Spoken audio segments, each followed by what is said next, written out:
Hello les amis, bienvenue dans un nouveau vlog. On est le mercredi 15 janvier 2025, on va passer la journée ensemble. On a une belle journée qui s'annonce. Là je suis KO, comme vous pouvez le voir à mon visage, mais je suis en train de prendre un petit café, ça va me réveiller. Il y a un sujet dont je voulais vous parler dans le prochain podcast, mais je vais le faire aussi dans ce vlog. C'est l'importance de se libérer de la peur de perdre les relations que t'as. Parce que tant que t'es dans la peur, tant que t'as peur de perdre quelqu'un ou quelque chose ou une relation, t'en es prisonnier, t'en es dépendant d'une certaine manière. Tu peux pas à la fois être libre émotionnellement et avoir peur de perdre une relation. Tu peux pas à la fois être dans ta pleine authenticité, dans ta vérité à toi et en même temps avoir peur de perdre la relation.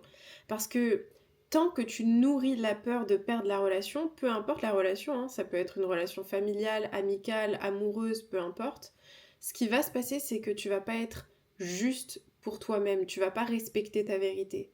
Tu vas pas honorer ce dont tu as besoin parce que tu auras tellement peur de perdre l'autre que ce que tu vas faire, c'est que tu vas écraser tes besoins. Et moi, c'est ce que j'ai fait pendant des années. Pendant des années, je faisais ça. La majorité de ma vie, j'ai mis de côté mes besoins parce que j'avais peur de perdre les gens que j'aime.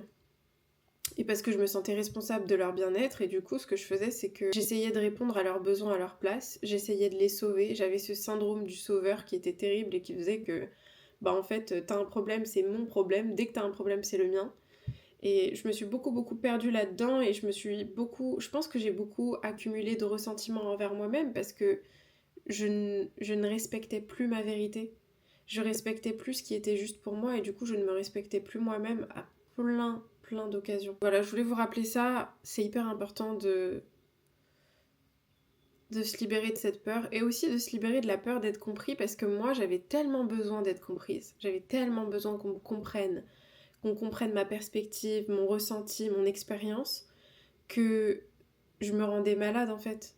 C'est ok si les gens ne te comprennent pas, c'est ok si les gens te voient comme la méchante ou le méchant. Qu'est-ce que ça change finalement ? Il y a des personnes, et ça c'est la vérité, et ça plaira pas à tout le monde ce que je vais dire, mais il y a des personnes qui sont déterminées à ne pas te comprendre. Il y a des personnes qui sont déterminées à ne pas te comprendre.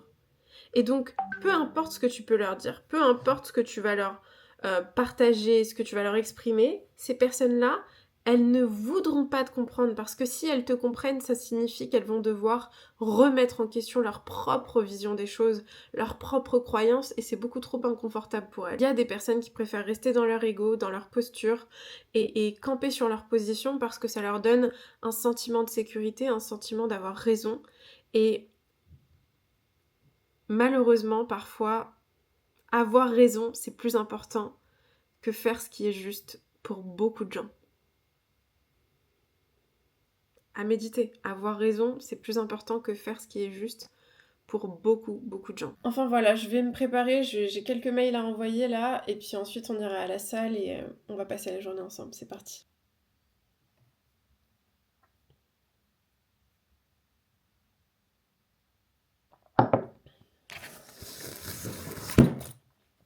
Je suis en train de faire les procédures pour pouvoir voyager avec Dolce parce que la dernière fois, on a été coincé à l'aéroport, on n'a pas pu voyager malheureusement. Ça a été une expérience assez dramatique, on va dire.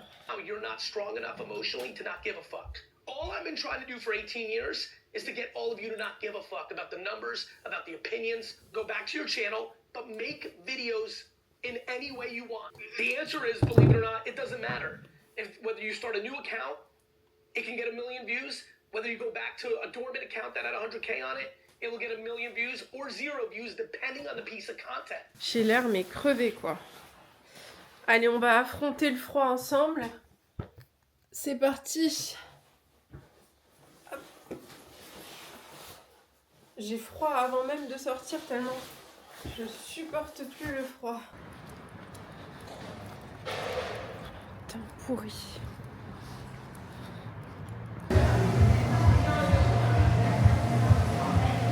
Moi ça me rend folle, hein. Moi je suis très sensible au bruit.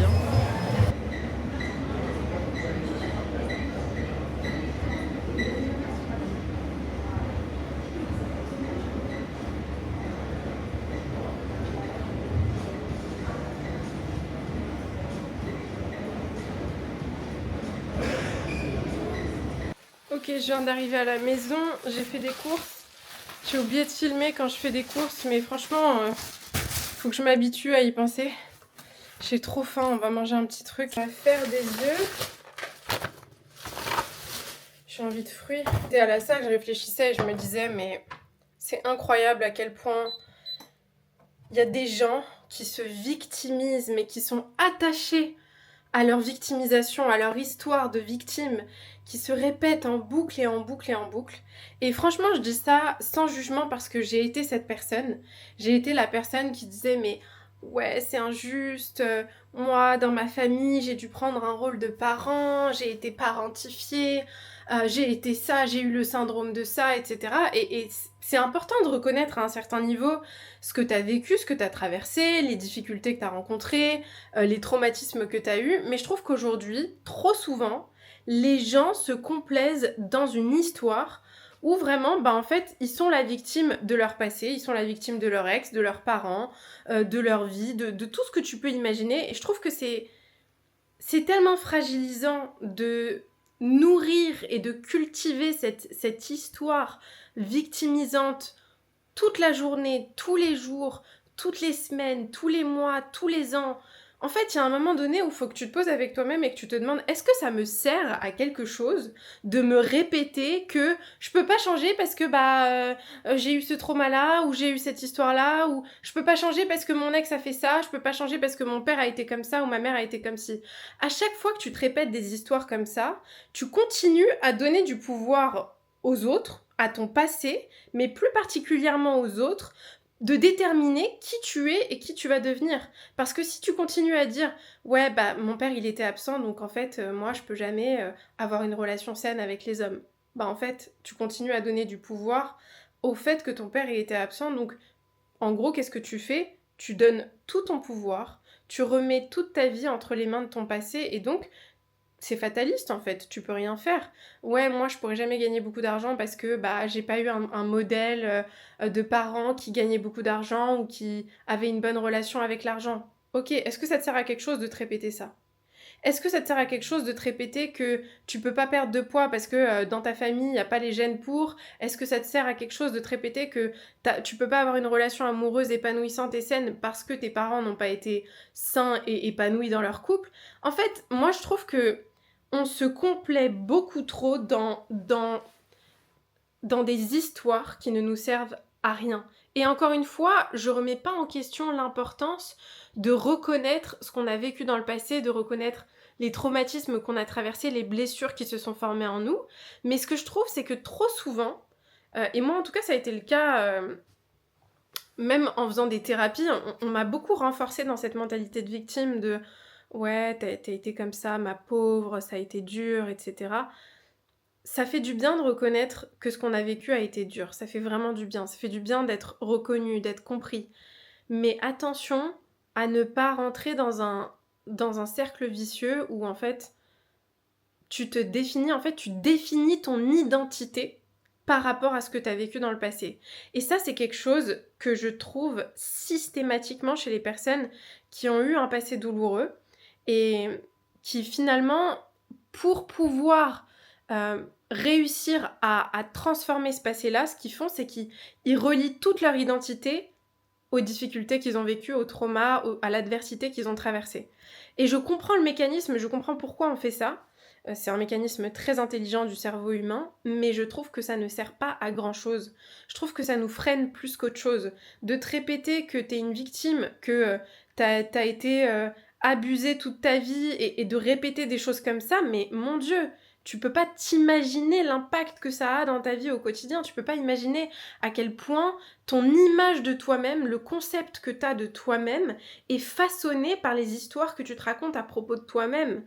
Et si tu veux avoir une image de toi, de héros, de guerrier, de roi, de reine, d'empereur, de peu importe, j'en sais rien, mais d'une personne qui a du pouvoir, il va falloir que tu commences à sérieusement te poser la question: est-ce que les histoires que je me raconte m'aident dans ce sens-là, ou est-ce qu'elles me fragilisent pas plutôt dans une identité d'une personne qui n'est pas capable de se libérer de son passé ? En tout cas, moi, les amis, c'est vraiment quelque chose que j'observe énormément et que je trouve assez problématique. Et c'est vrai que moi, ça m'irrite beaucoup ce schéma que je vois parce que je me dis, mais pourquoi tu te plains tout le temps si en même temps, tu continues à faire les mêmes choses qu'avant, tu continues à répéter les mêmes schémas, à te répéter les mêmes choses, pourquoi tu te plains? Tu peux pas te plaindre si sans cesse t'es dans cette dynamique de victime et que tu continues à faire des choix qui renforcent cette identité de victime, parce que ça c'est quelque chose qu'il faut aussi prendre en compte. Quand tu cultives et tu nourris cette histoire victimisante au quotidien, tu vas inconsciemment chercher à vivre des situations qui confirment ton histoire. Sans cesse, le cerveau fonctionne comme ça. Ne cherche pas à comprendre. Le cerveau fonctionne comme ça. Si tu te répètes que tu es puissant, que tout fonctionne pour toi, que tu arrives à transformer n'importe quelle difficulté en opportunité, si tu te répètes des choses qui te donnent de la force, tu vas voir que ton cerveau va chercher dans ton quotidien à confirmer que l'histoire que tu lui racontes est réelle.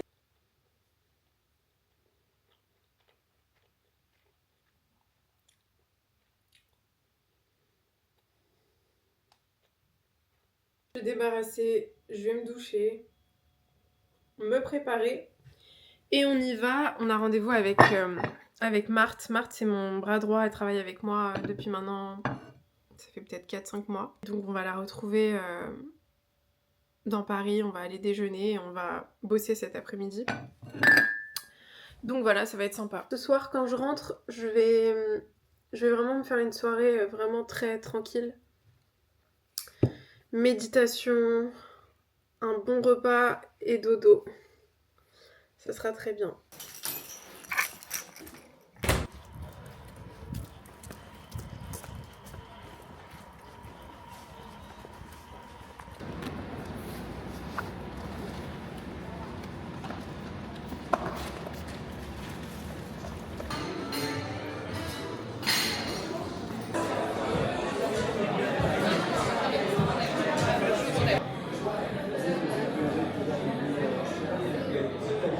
Pourquoi j'ai fait une face de bouche?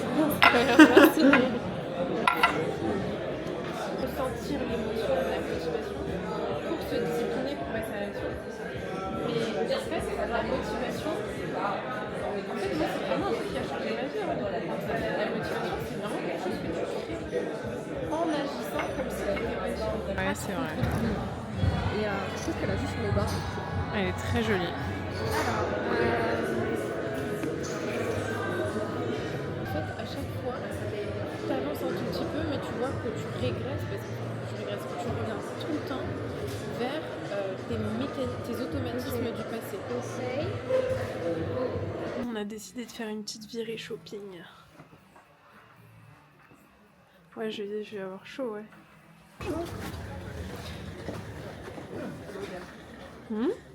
Ah, l'odeur, elle est incroyable. Thé bleu envoûtant au riche parfum lacté. Putain, ils savent marketer ici. Hein. Tant qu'à faire. On est gourmande.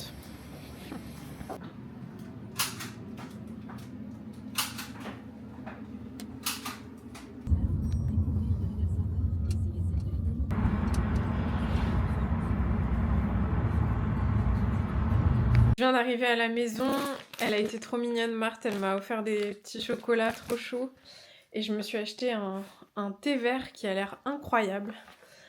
C'était une trop belle journée, je me sens pas très bien, j'ai très mal au ventre, je sais pas si c'est quelque chose que j'ai mangé ou quoi. Mais là ce que je vais faire c'est que je vais me doucher, je vais méditer un peu, je pense que ça va me faire du bien. Et je vais me faire une infusion, quelque chose comme ça, et je vais dîner et je vais me remettre au travail. J'ai un peu de montage à faire, j'ai des mails à écrire, j'ai envie de vous écrire pas mal de choses en ce moment et j'ai pas pris le temps de le faire ces derniers temps, donc voilà, je vais vous envoyer une petite newsletter probablement ce soir. Voilà, j'espère que vous avez aimé passer cette journée avec moi et c'est un format qui est, encore une fois, je l'ai déjà dit, mais c'est un format qui est hyper nouveau pour moi, mais que j'adore faire parce que je me sens plus proche de vous. J'ai l'impression que vous voyez un peu mieux qui je suis, comment je passe mes journées, qu'est-ce que je peux faire, qu'est-ce qui me vient dans la tête dans la journée. Et ouais, j'ai l'impression qu'on est ensemble d'une manière, même si c'est bizarre à dire, mais j'ai vraiment l'impression qu'on est ensemble quand je fais ces vlogs. Bah, juste, je vous rappelle, parce que je le ressens là tout de suite, que c'est important d'écouter son corps, c'est important de prendre soin de soi. Quand tu sens que tu as besoin de ralentir, de te poser, d'être en mode cocooning, allumer une bougie, te faire une infusion, méditer, te retrouver dans le silence, fais-le parce que c'est tellement important et toute ta vie, tout le reste, tous les autres domaines de ta vie, ils découlent de ta capacité à prendre soin de toi. Donc prends soin de toi et voilà, je vous envoie énormément d'amour.